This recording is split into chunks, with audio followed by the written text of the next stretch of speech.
मान लो अगर आपको टाइम मशीन मिल गई तो आप क्या करोगे? आप अपने पास्ट के सेल्फ को जाके कुछ ऐसी चीज़ें बताओगे जिससे अभी आप अमीर बन सको, आप अपनी क्रश से हाँ बुलवा पाओगे, आप 2019 का धोनी का रन आउट कुछ करके रोक लोगे, और अगर आपने थोड़े दिमाग के घोड़े दौड़ाए तो आप दुनिया की 2 सबसे खूबसूरत लड़कियों में से किसी एक को पटा ही लोगे। कहने का मतलब यह है कि आप पास्ट के इवेंट को थोड़ा बहुत चेंज, थोड़ा बहुत ऑल्टर कर दोगे, जिससे एंड रिजल्ट आपके फेवर में आएगा, जो आप चाहते हैं वही आएगा।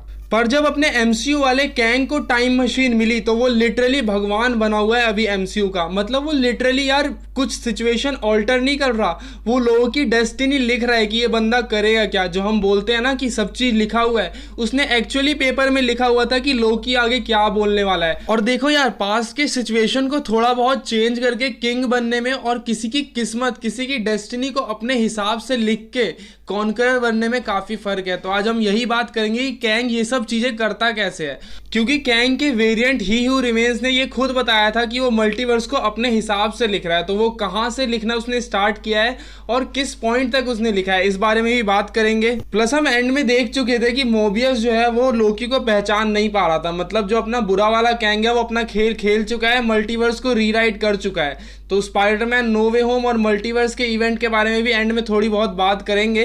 प्लस हम ये भी डिस्कस करेंगे कि कैसे हमारा एमसीयू वाला कैंग उसके कॉमिक के सभी वर्जन से ज्यादा खतरनाक है, इसकी पावर्स क्या हैं, ये सब चीजें करता कैसे है। और मैं चाहता हूं आप अपने हिसाब से टॉप 5 पावरफुल बीइंग को नीचे कमेंट करें। मैं देखना चाहता हूं आपने कैंग को कहां रख रखा है, क्योंकि हमने इजिप्शियन, ग्रीक, एसगार्डियन गॉड्स को देख लिया, हमने सेलेस्टियल को देख लिया है, हमने ईगो द लिविंग प्लैनेट को देख लिया है, हमने हेला गॉडेस ऑफ डेथ को देख लिया है, थैनोस को भी देख लिया है। तो जाके कमेंट करिए, मैं देखना चाहता हूं आप कैंग को कितना बड़ा खतरा मानते हो। तो अब कैंग के ओरिजिन के बारे में बात करते हैं, जिससे आपको एक आइडिया मिल जाएगा ये बंदा एक्चुअल में है क्या। तो कैंग बिल्कुल आपकी और हमारी तरह हार मास का बना हुआ एक आदमी है जो कि 31वीं सदी का है। हमसे 1000 साल आगे होने की वजह से इसको टेक के बारे में थोड़ी ज़्यादा नॉलेज है, और इसका जो रियल नेम है वो नेथनियल रिचर्ड्स है। इसके नाम में रिचर्ड्स सुन के आप बिल्कुल सही समझ रहे हो, इसकी रगों में भी रीड रिचर्ड्स का खून दौड़ता है, ये डायरेक्ट उसका डिसेंडेंट है। और कोई अगर रिचर्ड फैमिली में पैदा हो रहा है तो यार वो 100 साल आगे का दिमाग लेके ही पैदा होता है। तो ये मेंटली काफ़ी ज़्यादा जीनियस है एक टाइप का। और कैंग के बारे में जो एक इंटरेस्टिंग चीज़ है जो कि इसको सभी विलन से अलग बनाती है वो ये है कि ये किसी भी यूनिवर्स में अच्छा नहीं है। मतलब एंड में जाके कॉन्करर बनना इसका मुकद्दर है, इसकी नियति है। ये हर यूनिवर्स में आखिरकार बुरा बन ही जाता है, और कुछ यूनिवर्स जो ऐसे बच जाते हैं जिसमें ये अच्छा बनता है या अच्छा बनने की कोशिश करता है। उसमें होता क्या है कि एंड रिजल्ट यही होता है, ये बुरा बन जाता है। या फिर जो प्राइम कैंग है जो कि इन सबको चला रहा है वो जाके खुद अपने अच्छे वेरिएंट्स को मार देता है। कहने का मतलब ये है कि प्राइम कैंग की किस्मत भगवान ने लिखी है कि वो आगे जाके राज करेगा, कॉन्कर बनेगा। लेकिन जो बाकी के कैंग और उसके वेरिएंट्स हैं उनकी किस्मत खुद प्राइम कैंग लिखता है कि तुम्हें आगे चल के अपने यूनिवर्स का कॉन्करर बनना है। फॉर एग्जाम्पल जैसे कि लोकी सीरीज में उसने बताया था कि उसने अभी तक अपने सारे वेरिएंट्स को रोक के रखा है कि वो मेरी पोजीशन तक ना आए। और इसके कॉन्करर बनने की ये शुरुआत होती है जब ये टाइम ट्रैवल टेक्निक को डिस्कवर करता है।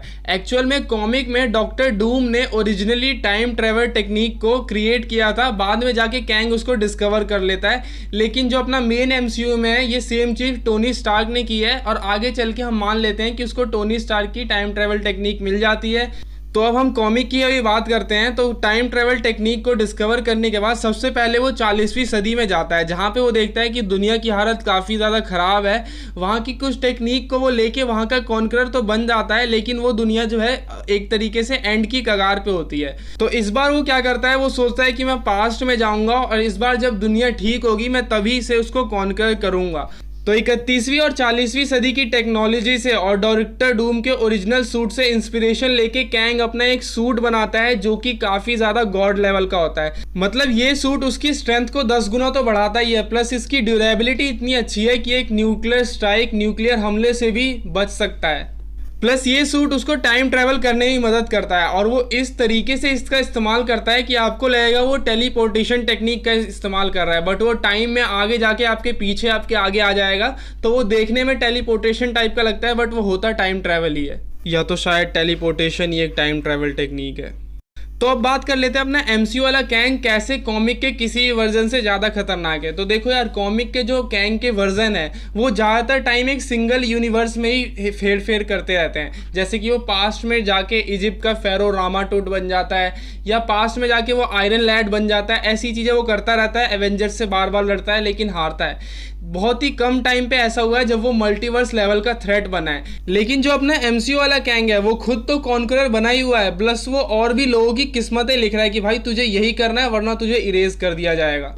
कहने का मतलब है वो भगवान नहीं है यार, वो हमारी तरह इंसान ही है। लेकिन जिस जगह पे वो बैठा हुआ है समय के एंड में अलायत के साथ, वो चीज़ उसको भगवान बनाती है और वो सच में सबकी किस्मतें लिख रहा है। अब बात करते हैं ये लिखने वाली चीज़ वो एग्जैक्टली कैसे करता है। मतलब यार हर चीज़ उसके हिसाब से हो, वो ये चीज़ें चला कैसे रहा है। तो इसका सिंपल सा आंसर है वो 30वीं और 40वीं सदी का टेक्नोलॉजी को इस्तेमाल करता है। उसने टीवीए बना रखा है एक अलग सी ऑर्गेनाइजेशन जो कि ये कंट्रोल करे। प्लस यार अपना डोरेमोन 22वीं सदी का है, उसके पास इतने गजब के गैजेट है, ये फिर भी 30वीं का है तो इसके पास तो और अच्छे अच्छे गैजेट्स होंगे ही। मतलब हर चीज़ अगर ये कुछ कर रहा है तो उसके हिसाब से चलना चाहिए, लेकिन फिर भी हमने देखा है वेरिएंट्स बनते हैं।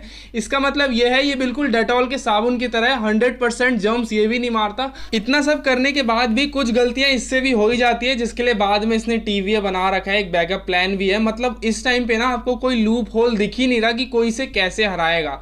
मैं सोच ही नहीं सकता यार इस बंदे को कोई कैसे हराएगा जो सबकी डेस्टिनी लिख रहा है। तो ये देखना ना काफ़ी ज़्यादा इंटरेस्टिंग होगा, ये मल्टीवर्स सागा का एंड काफ़ी बड़ा होने वाला है। और देखा जाए तो यार कैंग को कोई हरा ही नहीं सकता, क्योंकि आप उसके एक वेरिएंट को मारेंगे उसके 100 वेरिएंट उसकी जगह लेने के लिए तैयार रहते हैं। कॉमिक में ऐसा ही होता है, एवेंजर्स से ये बार बार हारता है, या तो ये खुद वापस आ जाता है या इसका कोई नया वेरिएंट आके इसकी जगह लेता है, और ये चीज़ चलते रहती है। अब बात करते हैं ये लिखने लिखाने का खेल स्टार्ट कहाँ से हुआ। तो जहाँ से भी उसे ऐसा लगा होगा कि ये इवेंट अगर ऐसा नहीं हुआ तो आगे जाके वो कॉन्करर नहीं बनेगा, वो चीज़ उसने ठीक कर दी। उसके बाद की चीज़ें वो ऐसे ही ठीक करता रहा एंड तक, जब तक वो कॉन्करर बन ना जाए। और उसके बाद वो जब मेन मल्टीवर्स को चलाने वाला बन गया तो उसने सभी चीज़ों को वापस रीराइट किया।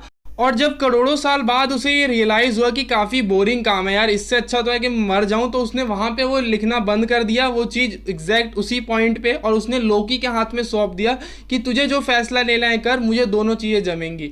अब यार ये वो नहीं है कि उसने 2023 तक का फ्यूचर लिखा था, क्योंकि मेन एमसीयू में 2023 चल रहा है। वो जिस जगह पे है वो 2023 है ही नहीं, वो अलग ही है। मतलब वो टाइम से परे है वो जगह। वो केविन फाइगी ने जो एक स्टेटमेंट दी थी कि जो नो वे होम और मल्टीवर्स ऑफ मैडनेस में जो इवेंट हुए हैं वो कैंग के मरने की वजह से हुए हैं। तो ये मल्टीवर्सल गड़बड़ सिर्फ हमें इन दोनों मूवी में इसलिए देखने को मिले हैं क्योंकि ये लोकी सीरीज के बाद में दोनों मूवी रिलीज हुई है। इसका बस इतना ही रीज़न है, कोई ज़्यादा दिमाग मत लगाओ इसमें। प्लस आप ये कह सकते हो कि जो नया कैंग द कॉन्करर जो आया है उसने चीज़ों को इस हिसाब से लिखा है कि नो वे होम और मल्टीवर्स ऑफ मैडनेस में वो चीज़ें हों जिससे आगे उसके हक में जो वो चाहता है वैसी चीज़ें हों। और हमें पास्ट में ना कभी भी इसका कोई इफेक्ट देखने को मिलेगा ही नहीं। अगर आपको लगेगा कि पास्ट की मूवीज़ में जो कुछ हुआ है उसमें कुछ चेंजेस आगे देखने को मिलेंगे, तो ऐसा कुछ नहीं होगा, क्योंकि एमसीयू का टाइम ट्रैवल का जो तरीका है वो बाकी मूवीज़ या बाकी शोज से अलग है। इसमें अगर जाके आप पीछे जाके कुछ गड़बड़ करते हैं तो एक नई ब्रांच बन जाती है, मेन टाइमलाइन पे कोई फ़र्क नहीं पड़ता। एग्जाम्पल के लिए इन्फिनिटी वॉर के इवेंट के बाद एक नई ब्रांच बन गई है, और जो एंड गेम में इन्होंने जो ये चीज़ें करी हैं इसके लिए एक अलग ब्रांच बन गई है जिसमें आधी पॉपुलेशन वापस आ गई है।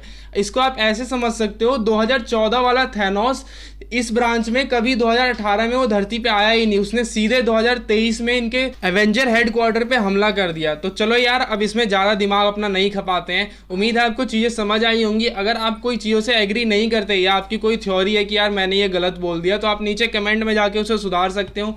वीडियो अगर आपको अच्छी लगी हो तो लाइक कर देना। अगर इतनी लेंथी वीडियो अगर आपको बोरिंग लगी हो और लगा हो आपका टाइम वेस्ट हुआ तो आप डिसलाइक भी कर सकते हो। शेयर सब्सक्राइब सबके बटन है, यूट्यूब ने उनको झक मारने के लिए नहीं दे रखे, उनका इस्तेमाल करिए। और मिलते हैं आपसे नेक्स्ट वीडियो में, तब तक के लिए बाय बाय, सी यू।